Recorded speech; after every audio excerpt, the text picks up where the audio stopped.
So, welcome guys back to another video in the channel. Today we are reviewing Arsenal's transfer window. Obviously, this show comes in perfect timing with the ending of the transfer window, which did happen yesterday.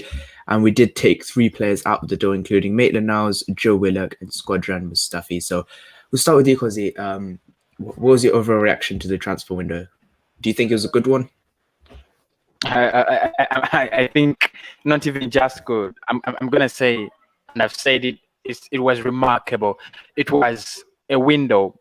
Needs must be done. I think that was the motto. Needs must be done. Needs must be met.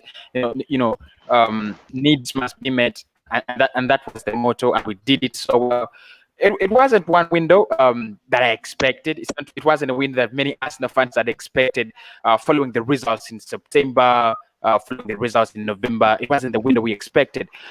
We had actually expected, 3 creative players, 3 midfielders, because that was our problem. We wanted to get in players in the midfield, and I know many people are gonna, have been telling me, and many people are still saying, Cossy, we were disappointed. I was disappointed. I thought Arsenal was going to bring in, decent midfielders and so on, in a permanent deal.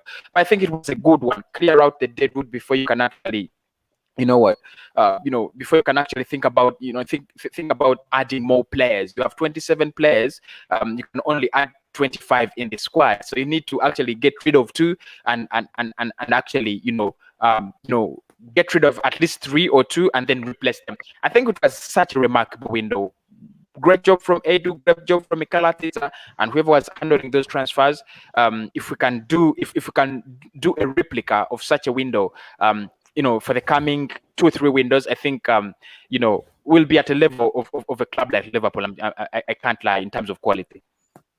Yeah, I'm a bit confused because I wouldn't call it remarkable, because you think about the business we've done in terms of bringing players out. It's been terminating contracts and loans. We've not actually sold anyone for money. You look at players like Mustafi and OZIL together, £200 million of the waste we've got out the door, like in terms of worth,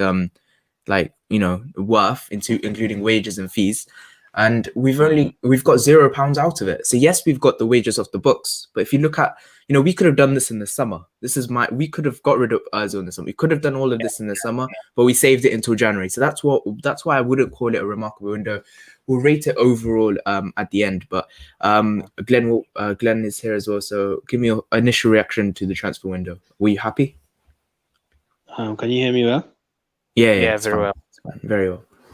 My original reaction was we didn't get a left back, but let's start from January 1st, because I wanted an attacking midfielder. I didn't really want a left back at the start of January. I wanted maybe 2 or 3 players. We managed to get 2. A goalkeeper was one of them. We've always been talking about Ranason. He's not been that good in the 2-3 games he has played. I'm just really happy that we got rid of. There are 3 players I really wanted to go: OZIL, Mustafi, and Kolasinac. And Socrates was the 4th one. So all of those 3 players went, plus Socrates, plus Niles. Who, for the youngsters, I've always said Nketiah has been out on loan before. Nelson has been out on loan to Germany. Smith-Rowe has been out on loan to Germany, to the Championship. And I've always said Willock and Niles also need a loan. And guess what? Both of them have been taken out on loan. I did a poll yesterday. I don't know if you've seen it.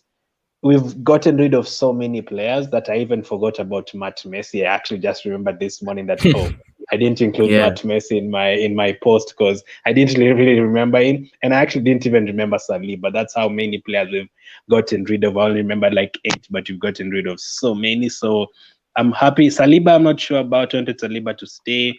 So there are a couple of positives and negatives, but I think the positives outweigh the negatives. But in terms of the ones we got rid of, I'm sad about Saliba. For the ones that never came in, I'm sad that we never got a left back. Yeah, Cossy, I wanted to ask you this. It's a good point that Glenn brought up. Are you disappointed we didn't bring in a left back?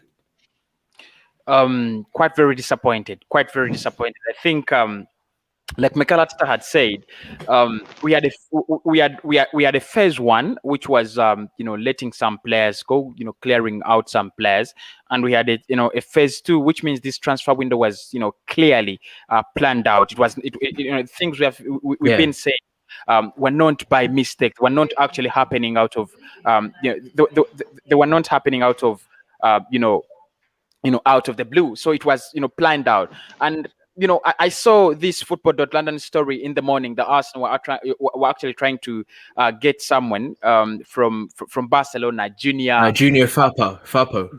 Junior Farp, exactly. And I was like, what were we waiting for until the end of until the end of the January transfer window? What were we waiting for? Yeah. We signed a goalkeeper out of the blue within seconds. He was, he had landed at Arsenal. We signed Martin Odegaard within, a space of 5-6 days. He had landed at Arsenal.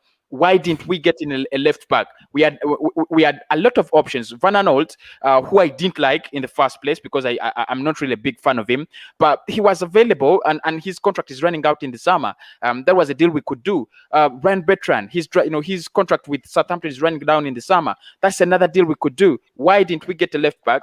I don't think it was that hard. That's the truth. I don't think it was that hard. Yeah, and I think that is where I draw the disappointment. Yeah, I think that's where it comes, because we go into the rest of the season playing Thursday, Sunday. I said this to Glenn as well. With Tierney's problems, fitness-wise, Cedric, do I expect him to play well at left back every game? No, I don't, because he's a right back. Saka, he's more of a forward player, so you expect him to play more forward. But we're going to get into individual move now, starting off with the ingoings. And the first one we did, actually the only bit of money we spent in this window, was on Omar Rekik, £900,000 from Hertha Berlin. I know both of you covered his news. First of all, Glenn, do you know anything about him? Do you think he'll be good for the future, or will it just be one of them we make a profit in a few years? The only thing I know about him is that we were supposed to bring him when Guendouzi went to Hertha. So we were supposed to bring him like in exchange, but we never got it done, I think, because of is it paperwork or something. Under 23's team, I've not even seen him in the under 23's team for the 2 games they've played since he signed, so I don't know what's where he's gonna play or when he's going to start playing. The other thing I know maybe is I think it's Turkish, half Turkish and Dutch, if I'm not wrong. So I think he's one for the future. If he plays well, he can just be promoted back to the first team. If it doesn't work out, he can always be sold. So I think that one is it's not that much to say about him, but I guess it's a good signing. It's an okay signing for now. At least we didn't spend that much money on him. Cossy? Yeah, the truth is, I've not seen so many, young centre backs being promoted out of the Arsenal academy. Not so many of them, with my experience at Arsenal. But I think Omar Rekik is one player that is rated so much. If you look at all the pundits and you look at all the statements that have been written around him, he's a player with a very, very, very bright future. If Arsenal choose, and I think with Mikel Arteta, with a manager like Mikel Arteta, who we have seen already tries to to push those young talents, to develop those young talents. I think he has a chance. Every young talent, every young player stands a chance under Mikel Arteta. You do well, you can get promoted into that into that lineup, because there are already vivid examples: Bukayo Saka, Gabriel Martinelli, Emile Smith-Rowe. The examples are there, and I'm gonna be very, very clear. I was shocked when Rob Holding stayed and extended his contract, and I'm also shocked that the defender is becoming if he doesn't decline. I'm really, really getting shocked. So Omar Rekik, rated highly. I can't say no much about him, but he's one that has actually traveled a lot. He's been in Netherlands. He's played in Germany. I think he's also played in Italy. He's traveled a lot. Really, really, really traveled a lot. But I think let us just give him some time and see. He is 18 years of age. 2-3 years down the road, then the future will be bright, because 21 years of age, 22, he won't be a kid anymore. That's when we can actually either decide that he's going to be one for the future of Arsenal, or he has to leave for some decent amount of money. Yeah. The next one was the one that came right out of the blue. No one was expecting this one to happen. Matty Ryan. And he's somehow injured already. I'm not sure how that happened, but Glenn, we'll start with you. Matty Ryan, he came in because Alex Runarsson obviously made that howler against Man City, so we needed a goalkeeper if Leno did get injured. But now we're out of the FA Cup. Do you see Matty Ryan playing any games, and do you think it's a good backup for Leno? He's already injured. I mean, we need to start Yeah. looking into this because I feel like Arsenal, we are cast. How can people like Thomas Partey join Arsenal? We need to sack our physio. We need to sack our physio. People like Thomas Partey have only had 2 injuries in 10 years. Athletic, when he comes to Arsenal, he's already had 3 injuries. So you just don't understand such stuff. If he's still injured, unfortunately for him, I don't think it matters that much because you're already out of the FA Cup, as you've mentioned. I was thinking it's going to be used in the FA Cup and for a couple of games in the Europa League when whether we've like scored 5 goals in the first leg and is needed in the second leg or something. So I think the most games he'll play for us this season will be something like 2 games. So either way, it's not that much of a big deal. But I was so excited when I saw that news about him signing because he's a good goalkeeper, played for Brighton and since they were promoted. Yeah, I always had him in my FPL team for the first 2 seasons. So I was watching him every single time when Brighton played. He makes a lot of saves. Like I always say, like he's up there in terms of shot stopping with the likes of Leno and Darlow and Dubravka from Newcastle. So for me, I'm okay with that signing. I for sure is better than Ranason, I can tell you that. So for me, I'm happy with that. Probably, yeah, if we had made like 5 signings, this would be like our second best one because we really needed a goalkeeper. Yeah. I mean, we love signing injured players. Cedric, Marie from last season, both injured. Partey as well. So I don't know what it's with us with signing injured players, but Cossy, do you think Matty Ryan was...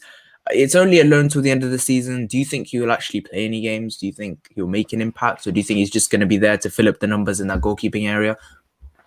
You know, first and foremost, I think if Burnley doesn't get injured, we might not see much of, Matt Ryan. We might not see much of him playing for us now this season. But again, it's something that you have to look at. You know, we are going to be playing almost 2 games per every 5 days. Thursday, Sunday. Yeah, Thursday, Sunday, Wednesday, Saturday. They're going to be games coming in thick and fast. If you look at our last 4 Premier League games, they have come in almost a space of 10 days, and I think you'll need squad rotation for somewhere. I think that's where Matt Ryan comes in games like for example against Burnley, against clubs like in games that you feel there is not much of a threat, you can bring him in. I think he'll get some playing time, to be very sure. I think we'll get some playing time, but not very much. I think he's there to put some pressure on Burnley, not just to make sure that Leno doesn't feel neglected. Just that, so that Leno doesn't feel this, kind of superiority complex or something like that. Add some pressure on Leno. But I don't think this kind of goalkeeper that's going to put a lot of pressure on Leno, so that he pushes him out of the starting lineup or so on. But I think I'm gonna say this was a transfer that was so good. Remember, when we were going to the transfer window, all of us knew if Leno gets injured, we are gone. Runason is our next goalkeeper, or Matt Massey, and none of them was good enough. So we desperately actually needed a goalkeeper, a backup goalkeeper. And I still remember when Arteta was asked about it, he said, that was a the goalkeeping mistake we did in the summer. We shall try to rectify it when we get the chance. And for me, it was clear we were going to sign a goalkeeper, but I didn't know who. We are so much linked with the Newcastle goalkeepers like Glen has said, Darlow and the Bravkas. But I think that was a goalkeeper with experience, 28 years of age. Even if you decide for him to stay, it would be such a good signing. And I think if Arsenal just go out, can just go in the summer, probably pay for him some money. I don't know how long his contract is at Brighton. Does he have 6 months, or he still has more years on his contract? Yeah, just bring that up again, HJ. Because I'm wondering, since Cossy said we don't need a goalkeeper if Leno doesn't get injured, but we do need a left back. So if he can play as a left back, he would really, really help us. So because we can't have him at Arsenal for 6 months without seeing him. We have to see him somewhere. Yeah, you know, the truth is, I think we shall see him. I think we shall see him in some around 2-3 appearances, but not so many. In the Europa League, we have Benfica. I doubt, you know, Mikel is going to, you know, just throw him in there in the Europa League, you know, against Benfica. It's going to be Ban Leno. Then in the Premier League, if you look at our coming fixtures, they're not those easy fixtures that you know, you're going to use a second goalkeeper. And unfortunate for us, no. Every game this season, you know, the remaining games, every game is a final. Every game is quite important. Every game means a lot because we lost so much, you know, so much of points, you know, in the first half of the season. So I think he might get 2, 3, 4 chances. That is where he has to prove himself worthy of staying at Arsenal. Okay. With the Benfica one, there's also reports going around because of the situation with the quarantine. We might only play a one-off tie against Benfica. So the whole tie is decided on one game in a neutral venue. So that would be interesting to see. Martin Odegaard, Glen, thoughts? Obviously, I asked you this last week, but any chat? How much have you seen? Like, obviously, he played a few minutes the other day, but do you think he can give us a good impact, a good competition with Smith Rowe? I don't know if it's the thing of when you sign any new player, you're just really impressed by them in the first 10 minutes because you have fresh blood in the team. But I loved his touch the other time against United. There's a couple of good passes he gave with his left foot. Looked very, very convincing.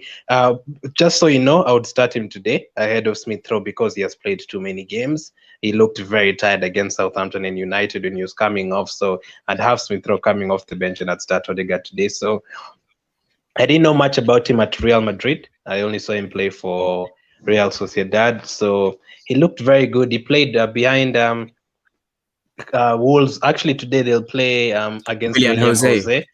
Yeah, he was behind him at Real Sociedad. They know each other. Yeah, they're going to face up tonight. So he was very good. Assists, goals. For a loan deal, I'm really hoping, because some of the loan deals, as you guys know, that we've gotten recently have not been that good. The likes of Denis Suarez from Spain also. So I don't know. For 5 months, I would have preferred a permanent deal. I usually don't like loan deals, but I understand the situation because, as I said to you last time, like, what if he comes and he has a very, very big impact? What do we do after that then when it gets to June and the team has like been like drilled around him and everything? That would be another thing, because even if you bring another player, he's right-footed, everything will change. This one needs to pass the ball here. So I'm just happy he got fresh blood, yes, and someone to help out Saka and Smith Rowe. So I can't complain. Any new signing I'm always happy about, even Willian. Even Willian. But yeah, with Odegaard, apparently we'll sit down with Real Madrid and talk about a permanent deal. But again, that depends on whether Zinedine Zidane's still manager over there, Real Madrid, because he doesn't favor Odegaard. So if he does well for us, maybe there is a permanent deal in the pipeline. But there's other reports saying that we go after a big name player because of all the wages we have got off the books, or whether we will go off the books, as Tev says here, the manager doesn't like him. But Cossy, do you think it's worth the 6 months? Because obviously players from Spain, the physicality is very different. We've seen it with Dani Ceballos. We've seen it with Denis Suarez. You know, the physicality, you know, players don't cope well at times, especially these Spanish players in that midfield area, especially. Do you think Odegaard will be able to give us some goals from midfield that Smith Rowe cannot and help us win games, especially in the Europa League and even in the Premier League? Well, I think I said this with Thomas Partey and I say it with Martin Odegaard. Right now at Arsenal, if you come and fail to make an impact, you're just not good enough. Right now at Arsenal, if you come and do not make an impact, you're just not good enough. Because look at the quality of players we have. Yeah, he's got to make an impact. But of course, it's also true. If you look at Denis Suarez, if you look at Dani Ceballos, they have not worked out. Players from Spain, is it players from Spain? Because then we can talk about Santi Cazorla, who was who was affected by injuries, but all the time he was available, he was super good, super wonderful. So I don't want to say players from Spain because I have evidence of them working.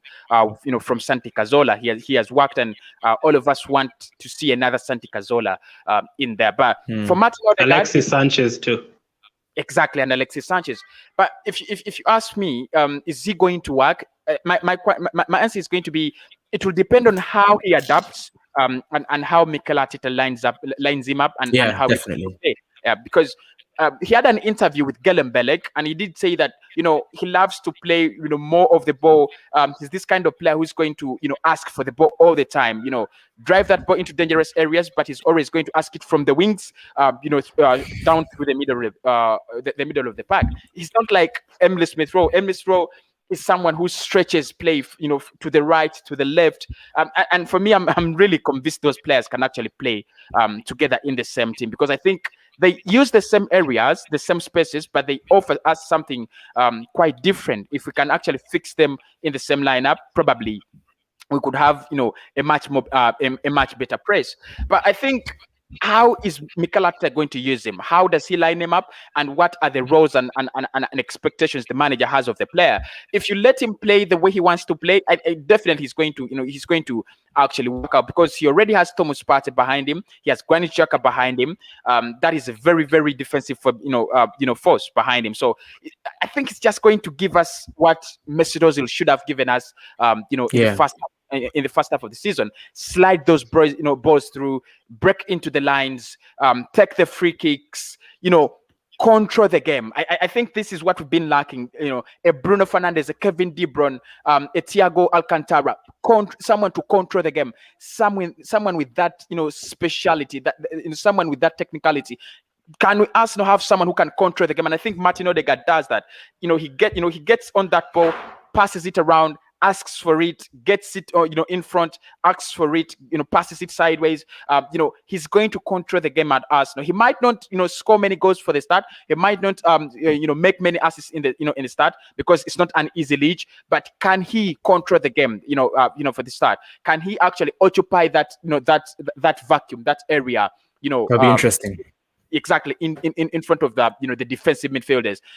That has been our problem all season. We are not utilizing that space, and you see, ever since Emile Smith-Rowe came in and started, you know, rotating around there, things have actually changed. I think if Martin Odegaard can actually play in that, you know, in that place and give us the result, for me, I think it's going to be, I don't want to ask so much of him, because it's a new league, so I don't think it's going to come 10 assists, 11 goals. I don't expect that. But if you can make something like, you know what, 5 assists, 2 goals, then and of course, if you look at, you know, if you listen to many of the pundits, they're going to tell you one of the things he has to learn, I think Mikel Arteta needs to add him, is the goal scoring ability. He needs to, you know, he's like, you know, he needs to start scoring the goals. You know, he's like a Barnes, something like Barnes at Leicester City. So if Mikel Arteta can add that to him, you know, start scoring the goals, then I think it's going to be something good. But I think it's a great signing. It's a really, really good signing. And I will upload Edu for it. All right. Just a quick Sorry, Glenn. Sorry. I wanted to ask, is he still available? Can he play in the Europa League? Yes, he can play in the Europa League. Yeah, yes. Because I had someone saying he played in the Champions League for Real Madrid. I don't know if it's going to be cup tied or something. So. Oh no, the cup tied rule ended. Do you know how Aubameyang was cup tied for the Europa League when he came in? Yeah, after that situation, remember, they scrapped the rule. They scrapped the rule, so that rule doesn't exist anymore. I don't think it does anyway. But obviously, that was very annoying with Aubameyang at that time. But I forgot what I was going to say now.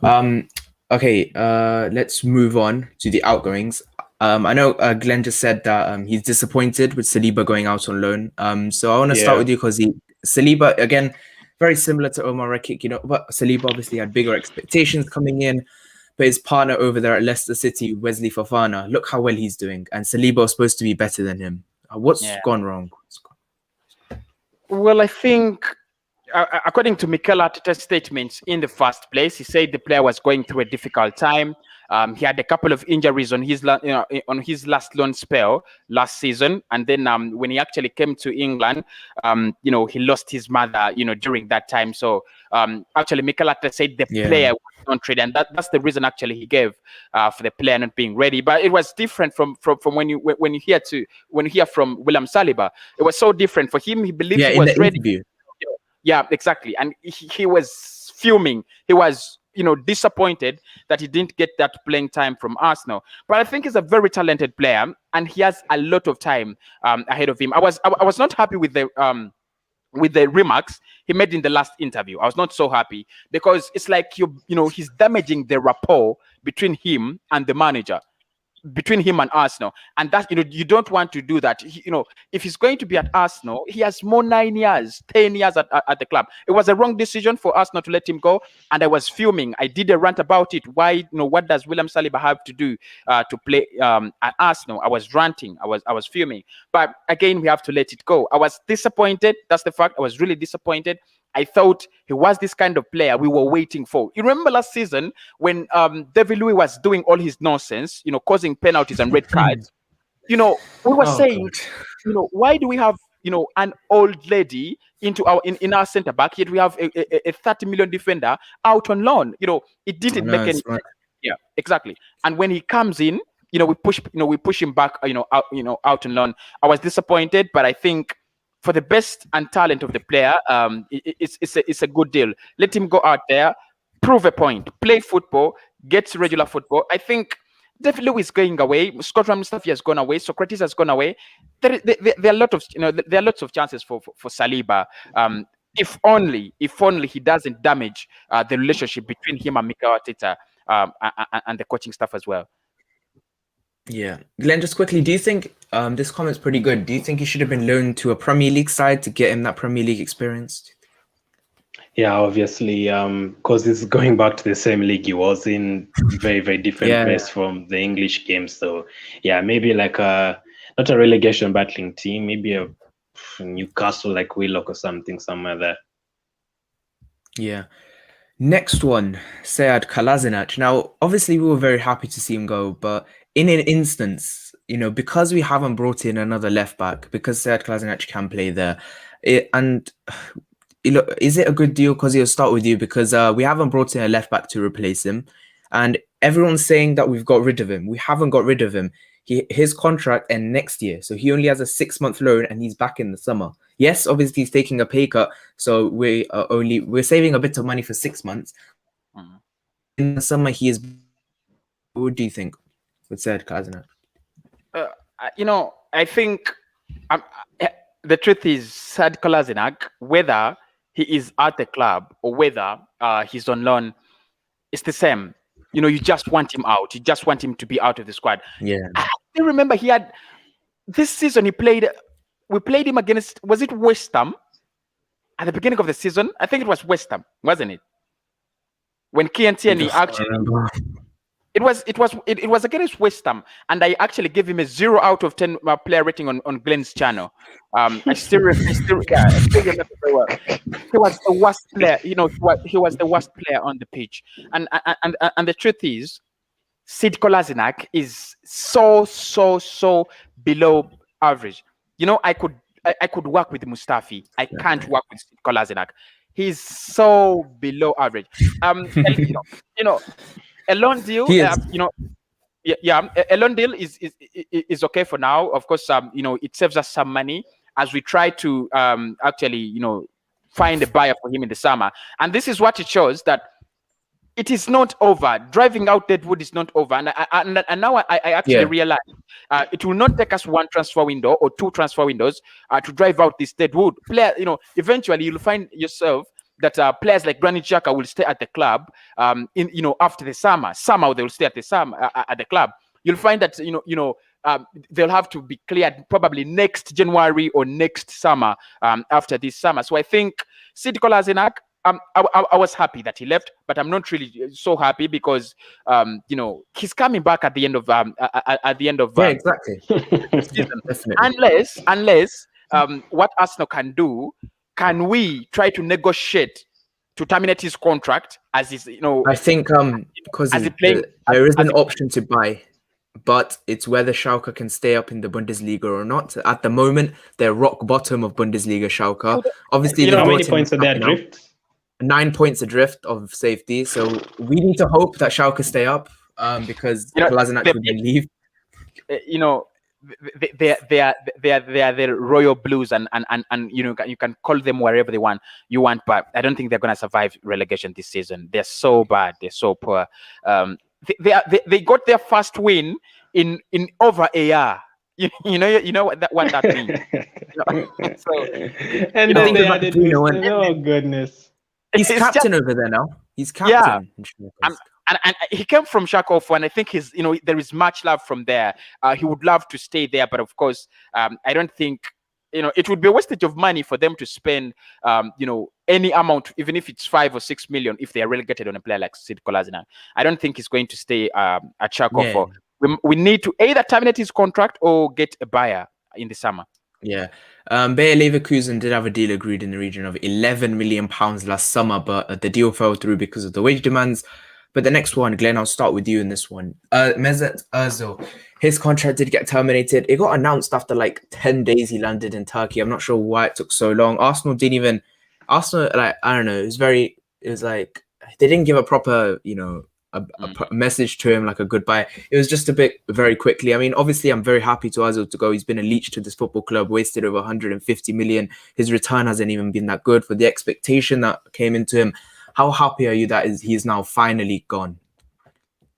Oh, very happy, very happy. There's a time this whole season, that time we were losing to every team: Everton, Burnley, Villa, Wolves. Every time we lost a game, you'd check the comments and where was Ozil? Where was Ozil? Sometimes even if Ozil was there, we wouldn't have won that game. We considered 3-4 goals, we wouldn't have won it anyway. So that was really getting or really frustrating me. And then also in training, you have to wonder, because these friends, the likes of Mustafi and people like Aubameyang sometimes. So you can imagine if you're going to meet a player and then one of you is playing and then the other one is not playing, it just spoils the mood. There was talk about people falling out to the theater because of Ozil. Such stories, I don't want to hear such stories at Arsenal. Plus the money was being paid. That's too much. This is my opinion. We only stayed or remained with Ozil because we had lost Sanchez. That's the only reason why we gave him that money. Not because Ozil was worth 350,000, but because Sanchez was leaving. My opinion, I would have kept Sanchez ahead of Ozil. But we panicked. We couldn't lose both. I think that same transfer window, he lost Walcott and Giroud. So I don't think we'd have afforded to lose like 4 or 5 players like that, like Arsenal players like that immediately, like on the same transfer window. So I'm just happy it has ended. We can talk about Ozil for an hour. He's had some good moments. Yes, he did come and we won a couple of FA Cups. He had very good assists. One of those assists for the legendary Kolasinac, by the way, because we didn't have much respect for Kolasinac. I wish you gave me Kolasinac because I thought he was pretty good. I think Ozil did play for Schalke as well, right? So I think I was imagining maybe you'd have moved there. So, I wish you'd have moved there so that they can have the. I wish they moved there and they'd have had the Arsenal trio. But it's interesting to see how it works out in Turkey. It will be very interesting. I can see Fenerbahce playing they're actually playing right now. They're live right now. I think he's on the bench. It's 1-0 at halftime right now. So it's interesting to see how he does, but I'm not really 100% interested. Like some people have said, I'm going to watch Ozil every single time. Now we are done with that chapter. Let's move on. I think it was time 2 years ago to leave. Yeah, apparently he was a really big influencer in that dressing room. So getting rid of him and getting the players out around him were going to be always difficult. And the fact that we have got rid of that trio you were mentioning of Kolasinac, Mustafi, and Ozil, it's very key for us. And Cossy, just to finish off with Ozil, look, how happy are you that we have got rid of him? Because again, huge wages, and it's been a big cock up, hasn't it? Yeah, man, very, very, very, very happy. Very, actually, I think he's one of the stand-balling blocks that have been an Arsenal. You're looking at a window. You need to get in players. Probably you can negotiate, a deal in installments. But then you're looking at the wages of players, and you cannot add another quality player because of Mesut Ozil. And I think it's one of the reasons why we had to fail to bring in players. Last summer. There is no way you're going to bring in players, add more wages, yet you're not using him. But for me, I think why I'm pleased with it, first and foremost, it takes away pressure from Mikel Arteta. Now he has he has started carving out his own squad. Yeah, you see, he likes this kind of these kind of players who can press. You can see Emily Smith-Rowe. If he doesn't have the ball, he's always moving all over the pitch. If he has the ball, he's moving all over the pitch. Ozil is not that. Ozil is a prince, talented player, technically gifted. When you have the ball, he's totally useless if you do not have the ball. And we know in the Premier League, you're not going to have 90%, 80% possession all the time. There are clubs like Wolves, there are clubs like Brighton that are actually going to outpossess you. There are clubs like Leeds that are actually going to outpossess you. What do? Mesut Ozil becomes irrelevant in such games. I think for me, it takes away pressure from Mikel Arteta. Now, no one is going to criticize him that you have left Mesut Ozil on the bench. He's getting his squad, and now we can actually measure Mikel Arteta that you put out these players and you brought in this one because these are the players he wanted. These are the players he stayed with. These are the players he wanted. This is your squad. Now we can criticize him on his squad, on the players that he thinks he wants, and because he has let go of the players he actually doesn't. But I think it's a good deal. 350k a week. Arsenal has saved almost 700k per week. Letting go of players. That is good. I think it's a good deal for us at the end of the day. Yeah, we got a lot of wages off the books. Yeah. Can I just add on that? I wanted to add on what you said about Leeds. I was just imagining that day against Leeds when Pepe got that red card. Leeds are the hardest working team in the league. They're the team that has run the most in the league. So you can just imagine if you have Ozil in such a game, it's like you're going to be playing with 8 men because he cannot help you with the likes of Harrison running. He cannot run with the likes of Harrison and Rafinha. It will be like we're playing with 8 men literally. So yeah, people usually used to say he doesn't play against big teams or he can't help you against big teams. But even these days, maybe not even against Aston Villa, Leeds, because these teams run the likes of Grealish. So that's why he wasn't that good because of the defensive effort. Yeah, we have got a lot of wages off the books, as Cossy said, around 700,000 plus, and even like some Matt Macy, is someone 10,000 pounds off the books. So that's pretty good. Next one, Socrates. He has now joined Olympiacos. Oh God, not Olympiacos, but we'll start with Glen. We'll start with Glen on Socrates. He was a player. I think professionally he's been really good. He hasn't wound anyone up. He's kept his head down. I've really rated that about him, and that's why I sent him off. Wish him good luck, and he's got some good performances over the years. Scored a goal against Manchester United. I remember second one last year, and he's given us some good moments. But yeah, again, a big cock up, 19 million plus the wages around 25 million, I think in total. So it's again not a great deal. But are you happy that he's now gone and it's another one of those players that he's left? Do you wish it happened in the summer? Showering him with compliments. That's good. Goodbye, Socrates. No one cares about what he's done for us. No one cares about his mentality and how nice he is about sitting on the bench. There's a reason he's sitting on the bench.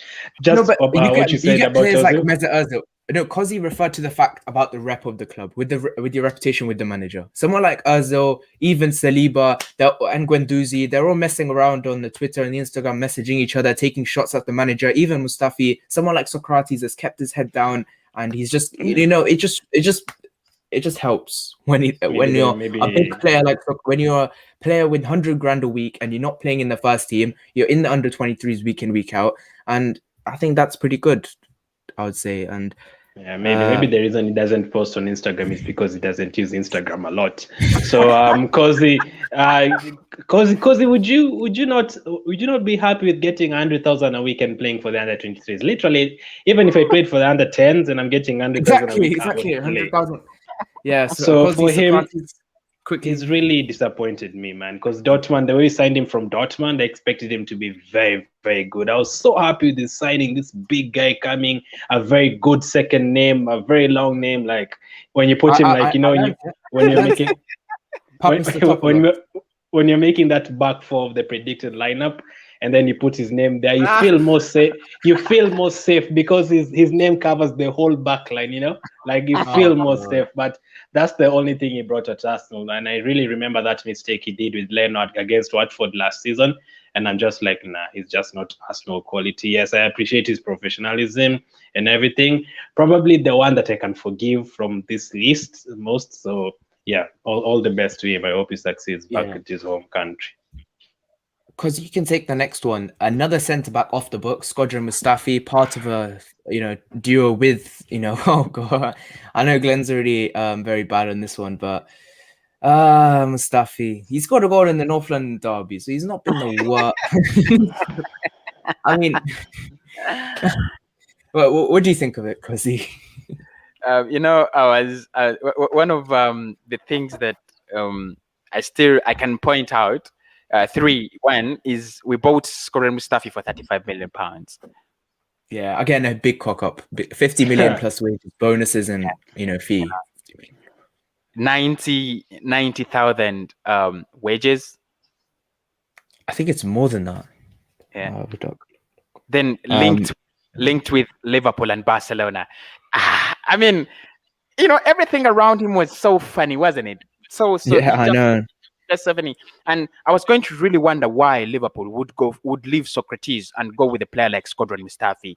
I was really going to wonder their recruitment, but they proved me wrong. They just showed me that we are way more alert. But I think Shkodran Mustafi is a result, and it's just a highlight of how of how. Oh, someone talked about Liechtensteiner. Please. My head is already playing. Don't bring up another Deadwood player, please.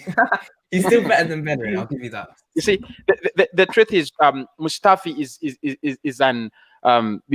just a highlight of how we've been poorly recruiting an Arsenal ever since, I think, the Arsene Wenger era. Very, very, very poor recruitment. You have to go for N'Golo Kante and Xhaka, then you go for Xhaka, and it turns out to be Deadwood. There is Omutiti, there is Mustafi, then you go for Mustafi for 35 million. And I hope, I just pray that this transfer window is a reflection that things have started changing in the transfer policy of Arsenal. Squad Mustafi is one of those players that are actually done. They were done. Blaming everyone when we concede a goal, always blaming someone when we concede a goal. Yeah, that was his deal. And today I was watching DT early in the morning on DT's Daily, and he was like, I can't believe it. Shkodran Mustafi is not going to blame anyone anymore when we consider goal. And and I was like, but I think I've never felt like Mustafi is this kind of defender that is so awful, but he has never put in any performance that I felt like, I think Mustafi is coming back. I was so disappointed in him. He disappointed me. When he came at Arsenal, I celebrated. I thought he was going to be the perfect partner for Laura Koscielny, but he wasn't. And another Deadwood. Deadwood. I'm just happy that he's. I don't agree, by the way. Off the books. I don't agree, by the way. How many times will Arsenal let their best players leave? Sanchez, Fabregas, Van Persie, and now Mustafi. How many of these good players will let? Like this guy. Can you actually believe we now don't have a World Cup winner in the team? And that's because we've gotten rid of Mustafi, the last gem we had in the team. The last World Cup winner we had in the team. World Cups don't mean anything. Messi and Ronaldo, how many have they got between them? None. Mustafi has one. So Mustafi needs to be staying. But the only thing I remember about Mustafi is the Atletico game, 2018 Europa League. We would have reached that final and we would have beaten semi-final. Which team was it? Koscielny who made the mistake for Griezmann. Yeah, I'm pretty sure Koscielny made the mistake. If that's what I'm talking about. If it's not the away game, I mean, if you're talking about the home game where Koscielny fell and then Griezmann scored, forget about that. I think it's in the away game where Diego Costa. I think Diego Costa was already playing. Yeah, even in the home game, if you think he did not make the mistake, as Cossy said, Mustafi used to blame everyone. So I blame him for that one too, because he used to blame everyone. I also blame him for that mistake. So I remember that from Mustafi. I remember the other time we played Newcastle and the ball literally came in the air and he just fell down. It's like a sniper had shot him from nowhere. He just fell down. Against City in the Carabao Cup final in 2018, Aguero, just a little nudge and he's gone. Goal, 1-0 to City. So many. Calamity Mustafi. Did you see him against Leicester City this season? I'm pretty sure Kev made a video on that. Oh no. Exactly. Guys, I think it's best we move on now. It's best if we. Oh, I hope I love the gaming. It doesn't think I'm serious, by the way, in the chat. Yeah, I hope he probably thinks I hope it. All He's a right. terrible signing. Yeah, Lyric quickly earlier in the stream we talked about ODEGAARD, but for one, I was open to Mustafi staying for the rest of the season just for the experience. But moving on, this second of the deadline day moves. Obviously, Mustafi moves to Schalke, but the next one was Ainsley Maitland-Niles. I want to talk to Cossy about this one. I talked to Glen about this one on his channel yesterday. But Ainsley Maitland-Niles, again, Arteta begged him to stay from Wolves, and then it's just all gone. I don't know where it's gone, to be honest. What do you think? Yeah, and that's where I will start. It really doesn't make much sense for me. We rejected 25 million from Wolves, and then he doesn't get playing time throughout the season. Not even not even when we have a crisis, because there's a time when all our right backs were awful. Ainsley had a chance to break in. He refused to give him a chance. Now we have our left back down, and the most versatile player we have, in the Arsenal squad has been Ainsley Maitland-Niles. Again, he decides to play Cedric, left back, who I think doesn't offer a lot like many people think. I don't think he really offers us a lot. I think it's only because you look at him as a player that is actually not that is helping us not to concede from the left wing, but literally going forward there is nothing, and I think Ainsley would actually provide us with that because he's played there before, and I think he did well. But I think this is a move that was considering the best interests of the player, because Euros are coming up, and Mikel Arteta has actually made sure that he's not going to actually play, give him playing time. He's one of the players that have been progressing so well in the England squad. Being called for the first time, being called for the second time. It looks like everything was going on, very well for him, and he had hopes that would actually be called for the Euros. But starting only, he has started 9 times this season, 10 times this season, and not even in the Premier League, because he has had around 3 or 4 Premier League starts this season. It really affects him, and I think he's going out there just to get playing time as a player and trying to fight for his position. In the Euros, because you don't know, you can't fight with Trent and Alexander-Arnold. By default, he's going to start ahead of you, whether you're getting game time or not. And you can't he can't actually fight against him if he's on the bench. But for me, I would have wanted him to go to a club like Southampton, a club with a challenge. Yeah. A club with a challenge. But West Brom, however much they have Big Sam, I don't think the club that's going to actually even survive relegation. I don't know whether they'll survive, courtesy of Sam Allardyce's reputation. But if he had gone to Southampton, it would have made more sense. A club with with ambitions, a club with a club where you think a player is going to have some competition. But going down to West Brom, I don't think. Yeah, he's going to be an important player.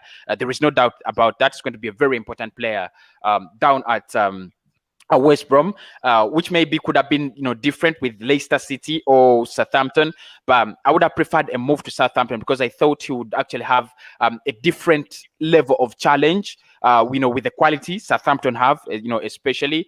But it's a good deal for him as a player. Let him go out there and get playing time, fight for his spot in the Euros, and let him come back. I don't want to say the Arsenal should sell him. I've never believed that he should be one player that he should actually be sold. At least I have a question for you, Cossy. Yes. What's Niles' best attribute on the pitch? Best attribute. Best attributes. What a question. What a question. And yeah, what I'm gonna say is, he does so many things, and I can barely focus on one thing he's so good at. That is the fact. But I think the best thing he has a player is his versatility. And for me, he's a squad player. He might not be a regular starter, but he would make a very good squad player. He's played for us in the Europa League in the midfield with Mohamed Elneny. I think you guys have seen such games, and you're like, okay, he's doing well in the midfield. He's played as a right back, and he's played so well. I still remember against Southampton in the first leg. He played so well against Southampton in the right back. He can play as a left back, as a left wing back. I think he is that versatile. But the truth is, I might not zero down on any basic attribute of him as a player.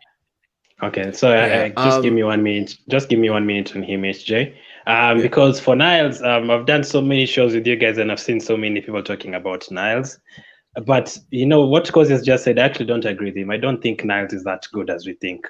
Because I've just asked that attribute thing, and he said he couldn't pick on one. If I ask him about let's say Luis, he'll say maybe he's good at tackling. If I ask him Bellerin, he'll say maybe he had some pace or something. Now, the thing with Niles, he was the first youngster to come into the team between all of those. And after some time, after getting a few games, after he realized he had made it, he started getting an attitude. Who said that? Was it Emre or was it Ateta? One of them said he had an attitude. I can't remember. And it might have been Ateta. And he was the first person to break through those youngsters. And after getting into the team, he started getting like a big head and everything. And all these other youngsters came and overtook him. Let's be honest. Willock came and overtook him. Smith-Ross came and overtook him. Even Ketia came and overtook him for a couple of months. And all these other youngsters, Saka, they've all overtaken him. He played at left back against Dundalk in one of the games, Dundalk or Molde. And in that game, he was the worst player. Just going, I think it was a home game against Molde, Dundalk, the one that he played at left back. He was the worst player in that game. And the time he played against Dundalk in midfield, he had the poorest passing accuracy in midfield. You cannot have that in midfield at all. I remember there's a time against Leicester in the Emirates season where he got a red card. I think Leicester away, he got a red card. And then last season or something at home to Burnley, he also got a red card. And it's not just like good fouls, it's stupid red cards. So what I'm just trying to say is, I don't think it's that as good as you say, to the point of we need a left back right now and a backup right back, but we've let him go. And just like literally saying, I'd rather have El Neni playing in those positions, even at left back, than Niles. That shows you something. So for me, I actually don't think it's that good. That's why at the start of the season, I was disagreeing with you guys dropping Bellerin for Niles, because I don't think he's that good. Yeah. But again, you know, before that, AJ, you know, there is a big question, and you know, when he broke into the starting lineup, you know, playing Carling Cup games and FA Cups, then under Arsene Wenger, he played more regularly as part of the midfield, and most of us were very convinced that he's going to play as a midfielder. Somehow, you know, within a switch of things, he becomes a right back. And most people, if you ask many people, they're gonna tell you he is a right back. Even at, you know, on England, he's been called in as a right back. But the question is he a right back, or are we? You know, or is it a club that have actually, you know, failed to manage him? Is he a right back? Where is he more comfortable as a player? He came in as a midfielder under Arsene Wenger. We all knew how Arsene Wenger treated young talents. We all knew how Arsene Wenger nurtured upcoming talents. Better than any other manager that has been at Arsenal, or probably better than any manager that will ever live at Arsenal anymore. So I think it's also a big question. Has he been managed very well, so that, you know, his best attributes, are spotted, or we are just trying to, you know, push him on the pitch because he can play as right back, he can play as left back, he can play as a midfielder. So, you know, there's so many questions, about him. Yeah, I think his best I would sell him. I'll tell him as well, because Arteta doesn't really like him. 25 million, 2 years left on his contract comes up, and I think his best attributes probably his versatility. He can play right mid, centre mid, play in the Europa League in centre mid as well, play right back, maybe even come back left wing back. We had good performances in the FA Cup semi-final and even against Wolves as well, I remember. So those are the only 3 games you can remember, right? Sorry for carrying on for Niles too much, because I always try and judge people for 5 games. Like, I can try and say you guys can remember left wing back. I think left winger. Yeah, any position. Yeah. Any position. If I tell you guys right now to remember 5 games that Smith-Ross played well, you will remember. If Saka, I ask you about Saka, 5 games he's played well. If I ask you about Niles, which games he stood out for you, you'll mention those 3 games. That's semi-final, final, and I think he's a bit too game as well. That's a good comment. Yeah, so I don't think you can actually say that this game he played well, this game he played well. So unfortunately, not for me. Yeah. Talked about Niles for a while, but I want to move on. Glen, Joe Willock, keep it short, need to wrap it up soon. But Joe Willock is a player, he's had a lot of chances. I've talked about this on your channel, and I've mentioned on Cossy's as well. But Joe Willock, do you think it's time we get rid of him permanently, or do you think he still has a future at the club? Keep it short. Okay, not permanently, maybe, but he's gotten also too many chances. His decision making is the most terrible in the world. Like, I've seen him. There's a time last season we were losing a game. I don't remember the team. It was an away game, and then instead of passing the ball to Lacazette, he just shot it, and Lacazette was wide open. Such mistakes, I really don't like his decision making. He's gone to Newcastle, a team that we've faced Newcastle the last 2 weeks twice, and I've seen their fans complaining about their midfield, the likes of Hendrick and Shelby. So let's see how he goes to do that, because maybe the Almiron and Wilson, new partners and stuff. Let's see how he does. So for me, good loan for him. Should have been taken out on loan at least 2 years ago, like the other players. Yeah. Cossy, quickly on Joe Willock. Do you think he still has a future? Not good enough for a club like Arsenal. He's not so different from the deadwood we are trying to clear out. The only difference, yes, he's still young. I think he's going to just grow old to become the deadwood that we are we are clearing out. I think there are these kind of players, Jesse Lingard, Jose Willock. They're West Ham players. They are they're Newcastle players. They are in Arsenal, living in clubs like Arsenal and Manchester United. But the truth is, that is their level, and I think that is his level. Yeah. Joe, we are going to wrap it up now, but I want you to give an overall rating for this window. So out of 10, what would you rate it? For me, I would give it a 5 out of 10, only because I thought it's a transfer window. I think, everyone was hyping this up because we didn't do enough in the summer window in terms of bringing an attacking midfielder. We didn't do all of this business we've done now in the summer window. I think this all could have been done earlier, and some of these permanent deals as well. We could have brought in some permanent deals as well, because someone like ODEGAARD, if he does well 6 months, if there's another manager at Real Madrid, you'll go straight back. So basically preparing him for time again at Real Madrid. But I really like ODEGAARD, and we'll see how he does, because he is our main signing and everyone's saying he's our best signing. But first of all, Cossy, out of 10, and give 1 or 2 sentences why. I give it a 7 out of 10. I'll stick to my decision. 7 out of 10. Yeah. I think it's a window where, first and foremost, apart from getting a left back, we brought in players perfectly in the right positions, and we recruited well. 2 players, not enough, but according to the financial situations, we understand. And the biggest problem was clearing out. I think it's a window that had to prepare us for the next window in the summer, and I think we have done that so well. We're still clearing out more players, but I think Arsenal have done business maturely this time. In time, of course, some players did leave on the on deadline day, but I think I love the way we did business on time, and that is why I'll give it a 7 out of 10. It's a good window, better than the summer window, better. Glenn, what is your rating out of 10, and 1 or 2 sentences why? 8. I'm gonna give it an 8. We were stuck with these players for such a long time. For 3 years, this player should have left. We are stuck with them for such a long time, and getting rid of them all at once in basically the same week, that is a major achievement. Not just because not even because they were dead, but even if they weren't, we had too many players. I think we were the second club with the most players in the Premier League, and every time I did these predicted lineups and possible lineups, I realized how many players we had, because I'd make an 11 and have another 11 on the bench, and I'd still miss out from another 10. That's how many players we had. So for me, it's definitely an 8, because people were saying at we'll need 4 transfer windows to get rid of these players. It has taken him 2 weeks. So for me, I'm happy with that. For me, it doesn't take that long. 8. You do it the right way. Just the left back. If we got a left back, it would have been 9. 2 quick fire questions before I let you both go. I need to go myself as well. Cossy, out of just the whole transfer window as a whole, I know there hasn't been much movement, but what is your signing of the summer for the whole transfer window, not just Arsenal? Signing of the summer, signing of this window, sorry, January window. Signing of the January transfer window for Arsenal or overall? For just overall, that could be an Arsenal transfer. I don't know, but overall, I think signing. I'm gonna say. I thought it was ODEGAARD because we needed a lot.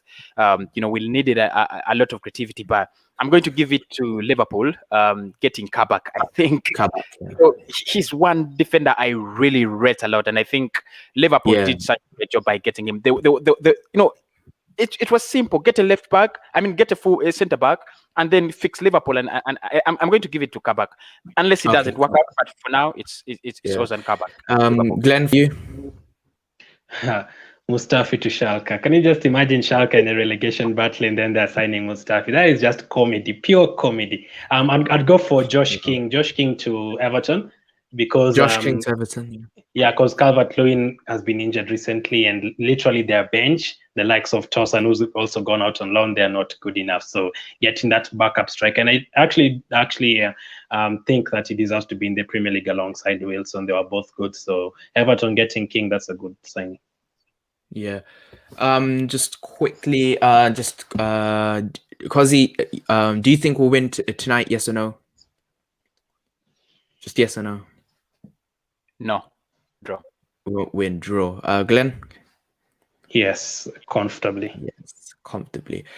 So we have hit the end of this video. If you do want to check out both guys' channels, Cossy's Arsenal podcast as well, and Glen Kitely as well, everything Arsenal. I will be on his channel at 10 o'clock for the match reaction for Wolves versus Arsenal, so go check that one out as well. Thank you guys so much for watching. See you guys next one. Bye-bye.